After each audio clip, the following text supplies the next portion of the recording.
Greetings, my fellow sea dogs and greetings, captains! Welcome back, Ross Grease Gaming, back with ScareCrow, now in, what? He's in a different clan now? In the Tier 7 BG. Oh, man.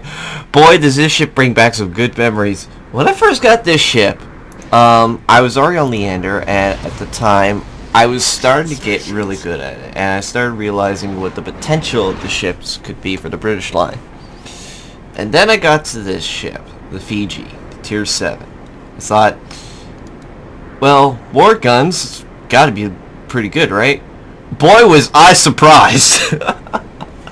This ship is godforsakenly devastating, and I had this ship before the blind changes, with the still annoying, like, only 2 puffs of smoke and just the hydroacoustic. You could put a fighter plane on this, and you could put, you could put a fighter plane on this, but it's really not necessary and not really that good.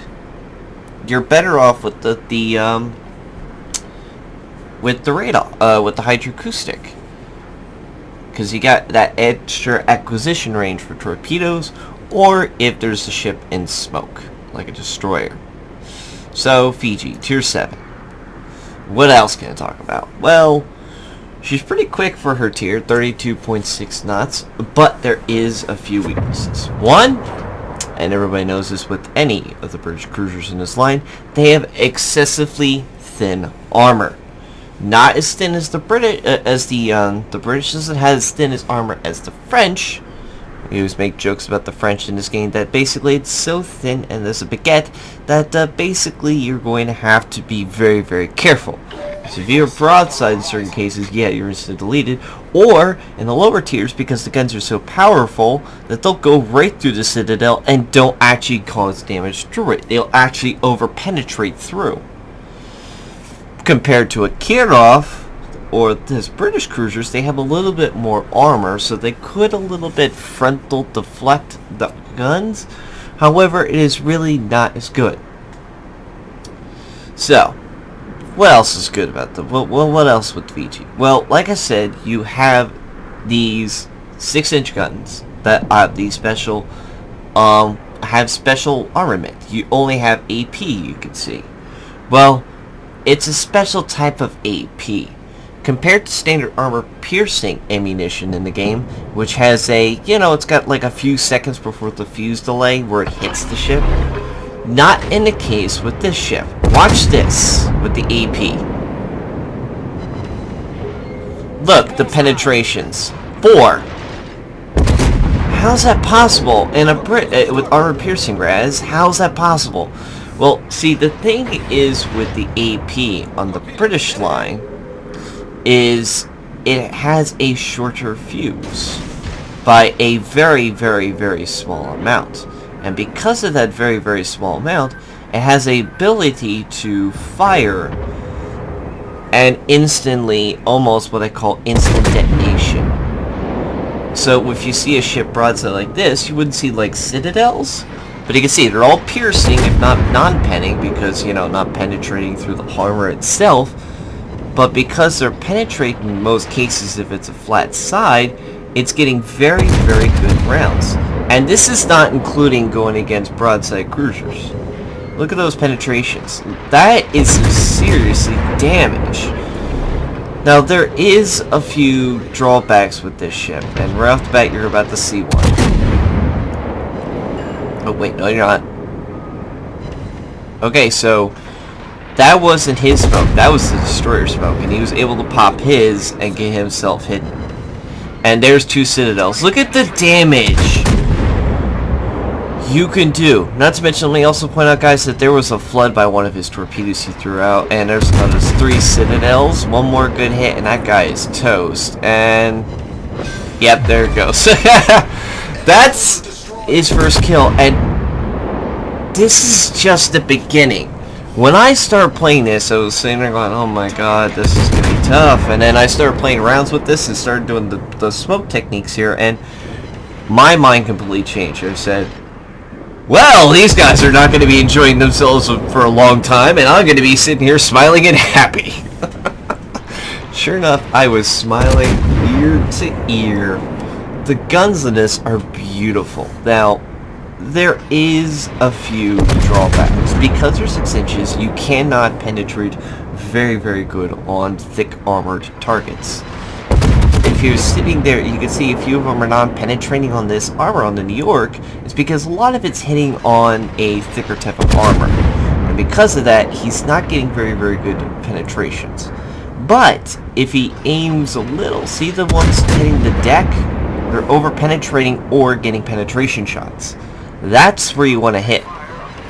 If you hit right at that deck line, you're going to do massive damage. And as Leander's backing up and he does not know, I'm sure he knows the Fiji's there or something is there, but I don't think he meant to back up this far because he just got deleted.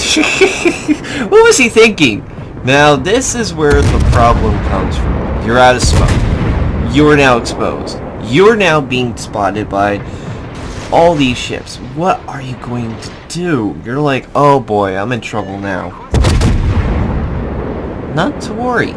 See, the nice thing about the British, also, on top of it being very, very, very good speed, is a very fast acceleration. Did you see how fast we got to 30 knots? And we just went from a crawl. Yeah, that's basically what this thing can do. It has a very, very, very good ability to do that. And he's still firing on that ship, and there's still something out there. So he's turning around because you can see the cascade contested, and he's pulling away. This spot's fine. He's got it. Oh, those shells look like an easy... Yeah, that took him over. We destroyed an enemy battleship. Yep, and sure enough, ScareCrow's turning around, and he's going to go help defend the cap. He's going after that Grash Bay. Grash Bay is a very beautiful ship, too. I wish I had a model of her, but right now, with everything going on, I don't have her yet. Anyway, Grash Bay has 11-inch guns and is basically a small little pocket little battleship, as they call it. But she does have very slow reloading guns. 11 inchers, so she's a cruiser, but thickly armored like a battleship in a way. Very weird ship. But he is getting defense on this Grash Bay. And that's armor-piercing shells, 11 inchers, come on. Whew, brown pants moment. Well done, ScareCrow. There we go, good penetrations, 3,000 damage to the ship. And he throws out his torpedoes, and then goes right behind the island with a massive Confederate already under his belt. And remember, this is still the beginning of the game! Oh, he said he needed me to use this video, and sure enough, he has proven our point once again that, you know, what he can and cannot do. And what can ScareCrow not play and that is not fun for him? He finds the right ship and just does the right job for it. And his torpedoes miss the Grash Bay. However, he does have a short horse here, and the shot balls is always the video he does go to for. He knows that ship all too well. He knows its weaknesses. He knows its strengths, so he's going right for what he knows best. He fired one salvo at it, and then he is now turning those guns. There he goes. He's turning his guns towards the Grash Bay, and is now firing away at it. He's aiming at the top deck, which is a great movement here. Until he goes broadside, he's going broadside, and he's closer to him now. So those penetration values are going to be a little better, even though the detonation of the shells is a little bit quicker. Now look, he's got torpedoes coming to him. You would think brown pants moment. And I would be too. What's the speed? Dodged it. I mean, I put the torpedo beats in there for you, but oh my goodness gracious, you don't even need to, because sometimes, you know, we did. Why? Why? Because we can. Oh dear Lord, Emerald, what are you doing? Oh boy, the Sean horse is coming. The Bliskavitska is coming. Oh, the nightmare. Oh, and he gets the kill. The Bliskavitska is now coming his way. Enemy torpedoes, let's expect them. He is firing at him for days. He's got to hold this line. He's got to defend this position. It's all he needs to do. Just hang in there. Sure enough, that Blisk is getting closer, and he's getting bounces off the armor. But he knows where that ship is. Warspite with the secondaries takes the ship. Those are torpedoes are probably from the Emerald, who's now going broadside, which if you don't know, Emeralds don't do that. Yep, 4 citadels. And he doesn't get the kill. The Blisk gets the kill. So potentially right there, he could be on his 6th kill right there, but you know what? He didn't. But still, that is a ginormously helping clinch of a match. Now you see smoke over there, and he's detected by that plane. Can we expect another ship there? Absolutely.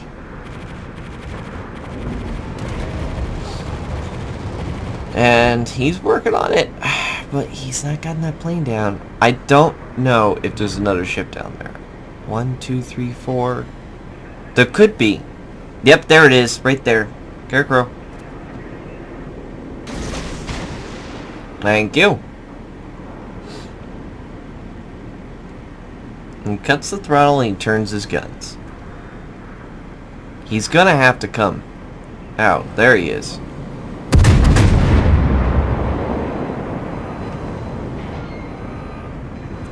Sure, it's in big trouble now since he's got spotted by him.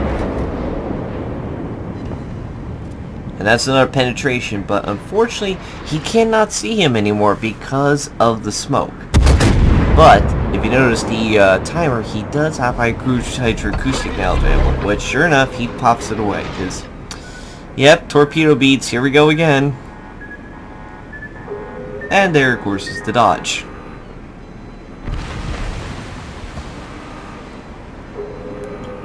Jesus, Lord Almighty. There's enough torpedo dodges in this match? Jesus. You know, he has the luck that some people need to get once in a while in this game. And I'm impressed so far. Now, of course, he's going after that destroyer. He knows that if he doesn't get him, he's going to have his allies in big trouble. So, hydroacoustic still searching. He can be close. He could be running away. He's not in contesting at the cap position, so he's outside of the cap circle. We know that for a fact. And he's not being detected, so that means that either A, he's behind the smoke, or B, he's ran away. Can't be, because now he's detected because he's past the smoke. That basically allows him to get spotted in a wide open range. The hydroacoustic hasn't picked him up because he's just not close enough. But we just seen enemy torpedoes, so he's got to be somewhere up towards the northern, closer to the Nagato. And sure enough, there he is. He's retreating towards the south, and here it is. High caliber, Kraken unleashed. Our team has taken the lead.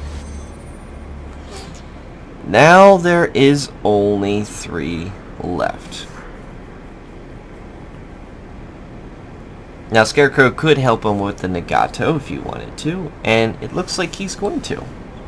Which would be probably the better thing to do here. Because of this, he would be able to get a lot more damage, but also he would be able to help defend the battleship, the destroyer, and the other battleship from doing the point. By the way, let me also point out that the other cruiser on our team, I believe it is Kirov, he's sitting in the corner. If you guys are noticing on the map on the top left, what's that Kirov doing? Your good question is good as mine. I guess he just realized that he is against the wall and he's decided to back up. I don't know if he ever learned about sailing a ship, but he definitely doesn't know the difference between forward or reverse. And And one of our battleships is still taking a lot of damage. He's trying to do something. The T-22 is not doing anything much there. So the guy looks like he's just hiding in the corner. And, oh, I think I see what ScareCrow is trying to do. And I like his idea. I love his approach. This is actually a smarter idea than I was thinking originally. Yes, he's going to defend the position. Believe me, he's going to. But he's going down the middle. Now, this would be a dumb idea in the beginning of the game. Absolutely. But with 3 ships compared to the 5 on our side, going down here with less ships actually coming to stop you in your tracks, or coming down to stop you trying to do this effect, is going to be a lot smaller chances of actually you finding you or getting the upper hand on you.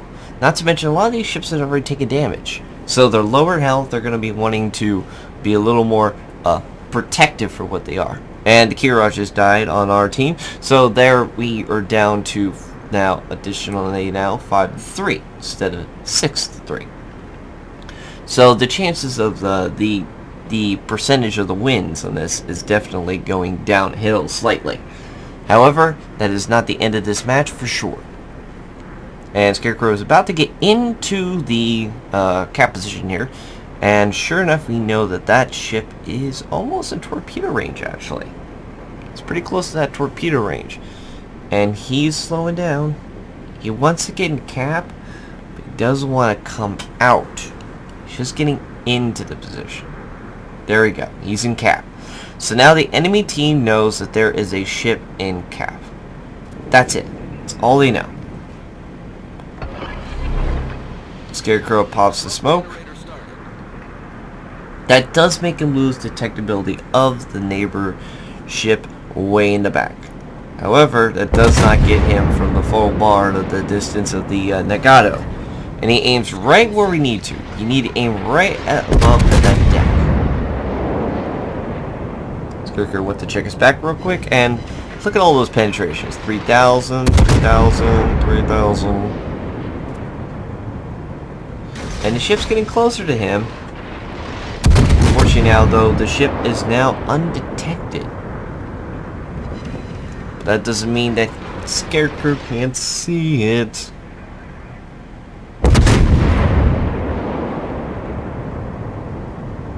And then the guy was blind firing, and it does hit him. It does reset the cap. However, I don't think he expected those torpedoes, and we might get one here. If he gets one at least, that will help out the match a little bit. Come on, ScareCrow. Do your magic. And no, the Nagato gets the kill on that. However, that doesn't matter. At least they got something there. ScareCrow already admits that, you know, thank you for saving my butt there. I probably would have not got him. Might have not. It does not matter. Now it's only down to 2 battleships. They're sitting in the corner. The other team has now finally gotten themselves out of the swivel. And look, the Kirov decided to join the match. So willing to join. Thank you so much now. Thank you for your time. And ScareCrow smoke is about to run out at 1 minute left at the cap time. It's probably looking like it's going to be the end, but unfortunately, look at the timer. It's going to be very, very close. Is he going to be able to capture the point before the time runs out of the match? That's the question I see. Because there's only a minute left until they fully cap the position. With one ship, it takes quite a bit. It takes about 2 minutes. But, actually more than 2 minutes. I think it's 2 something. Anyway, doesn't matter. Point is ScareCrow has just enough time to capture it without getting before the time runs out of the match. If ScareCrow gets hit, that will reset the cap and he will not be able to get the point. And the team's definitely doing what they needed to do. And there it goes. Nagato has killed the conning, so that was only down to 1 ship. And Scarecrow's just going to be doing, looks like, a victory lap because 15 seconds left. And now it's about 10 seconds. Yep, he's just looking down the line, seeing if you can see him. That other ship is long gone. That enemy New Mexico ran for the hills and ran into the corner. So, 3, 2, 1, cap. Nice work, Scarecrow. Right enough time before the timer runs out in the match. Really, really well done. So, just to give you guys a sum of what it was, we got ourselves 288 hits, 1 torpedo hit, 1 flood, a shutdown, incapacitation, 5 destroyed, a fire, a flood, of course, 11 citadels, 3 defense, a capture of the enemy base, and 6 secondary hits, man. Confederate, high caliber, and Kraken Unleashed. Not bad, and a couple of those juke moments on those torpedoes, which was definitely added to the flavor, of course. Of course, top of the team, but that's no surprise with a Fiji if you know how to use it right. Which definitely, Scarecrow is definitely saying that he's loving this ship, I'm sure of it.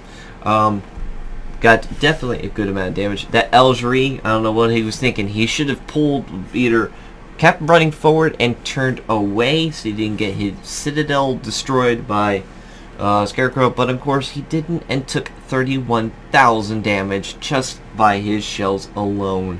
He did 138,000 damage with his main battery guns, and that's not including another 987 by the flood, and another 733 from the secondaries, and an additional almost 10,000 with the torpedo.